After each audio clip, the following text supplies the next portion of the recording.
আজও চলে এলাম আরেকটা ভিডিও নিয়ে। আজকে আমি পড়াবো ক্লাস 10-এর যে আগের দিন এক্সারসাইজগুলো বাকি ছিল দ্য পাসিং অফ বাপু থেকে ফার্স্ট ইউনিটের, সেগুলো কিন্তু আজকে আমি তোমাদেরকে করিয়ে দেবো। প্রত্যেকটা ভালোভাবে কিন্তু তোমরা দেখবে। আর একটা কথা তোমাদের বলার ছিল যে আমি এখন ক্লাস 12-এর ভিডিও দিতে পারছি না, এই কারণেই সামনে ক্লাস 10-এর ফার্স্ট ইউনিট টেস্ট কিন্তু শুরু হবে এই এপ্রিল মাসের ফার্স্ট উইকে। তার জন্যই তাদের সিলেবাসটা আমি মোটামুটি কমপ্লিট করার চেষ্টা করছি। ওটা হয়ে গেলে তোমাদের ক্লাস 12-এর আমি আবার ভিডিও আপলোড করতে থাকবো। তবে খুব জলদি তোমাদের যারা ক্লাস 12 আছো তাদের ভিডিও আসতে চলেছে। আর আজকে আমার যে ক্লাস 10-এর দ্য পাসিং অফ বাপুর যে এক্সারসাইজ, সেইগুলো কিন্তু দেখো তোমরা যারা ক্লাস 10-এর স্টুডেন্ট আছো। তো চলো শুরু করা যাক। কী বলেছে প্রথমে? Choose the correct alternative to complete the following sentences. দেখো কি বলছে। Gandhiji had been shot on his way to. Gandhiji shot হয়েছিলেন, গুলিবিদ্ধ হয়েছিলেন কোথায়? না, এ প্রেয়ার মিটিং। এই যে 3 নম্বরটা আছে না, 3 নম্বরটা, এই যে 3 নম্বর, এটা অ্যান্সার হবে। 3 নম্বরটা তোমরা রাইটে দেবে, এ প্রেয়ার মিটিং। নেক্সট দেখো, the author came to know of Gandhiji's death by. Author জেনেছিল গান্ধীজির মৃত্যুটা এ টেলিফোন কল। এই 2 নম্বরটা অ্যান্সার হবে। টেলিফোন কলের মাধ্যমে গান্ধীজির মৃত্যুর খবরটা কিন্তু তিনি জেনেছিলেন। তারপরে দেখো সে কী বলছে। When one is faced with the shock of a loved one's death, one কী হয়? যখন কেউ তার প্রিয়জনের মৃত্যুটা দেখতে পায় তখন কি হয়? ওয়ান হুইম্পার্স, সে কিন্তু ফুপিয়ে ওঠে। দেখো এইখানে লাইনটা আছে যে one was faced with the shock of loved one's death, one কী হয়? হুইম্পার্স। এইটা হবে অ্যান্সার। চলো নেক্সট দেখো 2 নম্বরে, fill in the chart with information from the text. কী বলছে? Date on which Gandhiji was shot dead. Gandhiji মারা গিয়েছিল, এখানে দেখো লেখা আছে 1948 30th জানুয়ারি। 30th জানুয়ারি 1948 তিনি কিন্তু মারা গিয়েছিলেন। তারপরে দেখো, place where Gandhiji breathed his last. প্লেসটা তোমাকে কিন্তু বলতে হবে। এখানে প্লেসটা কী ছিল না?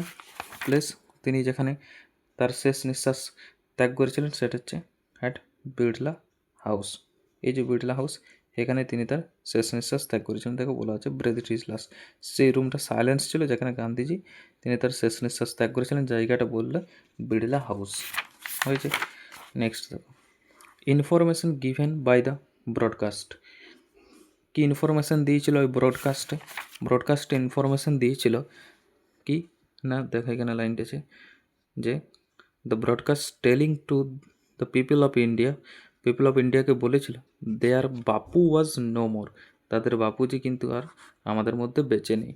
তাহলে অ্যান্সার হবে দেয়ার বাপু ওয়াজ নো মোর। নেক্সট দেখো 3 নম্বরে কী বলেছে যে state whether the following statements are true or false.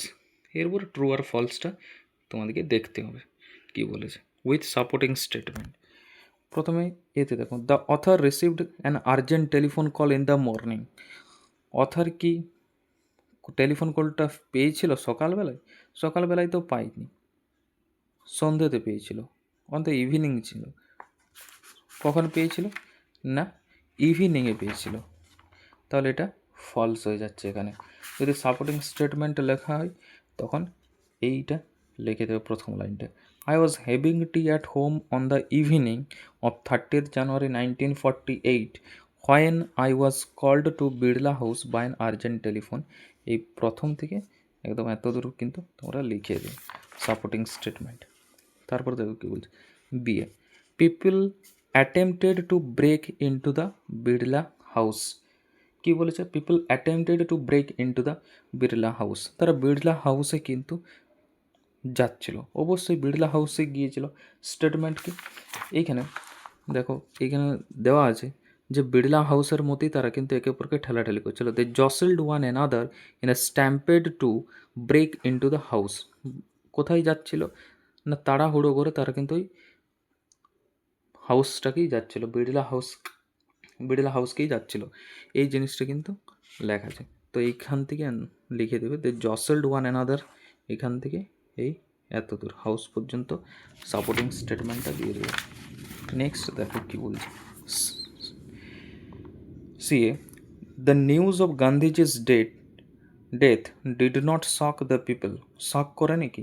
গান্ধীজির মৃত্যুটা অবশ্যই সবাইকে শক করে দিয়েছিল, তাহলে এটা ফলস হবে। এখানে ডিড নট বলা আছে, মানে শক করেনি মানুষদেরকে। নিউজটা শুনে, গান্ধীজির মৃত্যুর নিউজটা পিপলদেরকে শক করেনি, নিশ্চয়ই শক তো করেছিল, তাহলে এখানে ফলস হয়ে যাবে।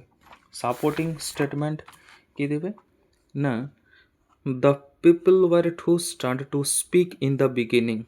শুরুতে তারা কিন্তু কোনো কথা বলতে পারেনি, এতটাই হতভম্ব হয়ে গিয়েছিল। বুঝতে পারলে? তাহলে এটা ফলস হয়ে গেল। তো এত দূরেই তোমাদের থাকলো। নেক্সট দিন আমি ইউনিট 2 সেটা কিন্তু আবার লাইন বাই লাইন খুব ভালোভাবে উইথ যে কম্প্রিহেনশন এক্সারসাইজ সেগুলো কিন্তু করিয়ে দেবো। চলো তাহলে ভালোভাবে দেখবে, অসুবিধা হলে আমাকে কিন্তু কমেন্ট করে জানাবে। তো ঠিক আছে, চলো বাই।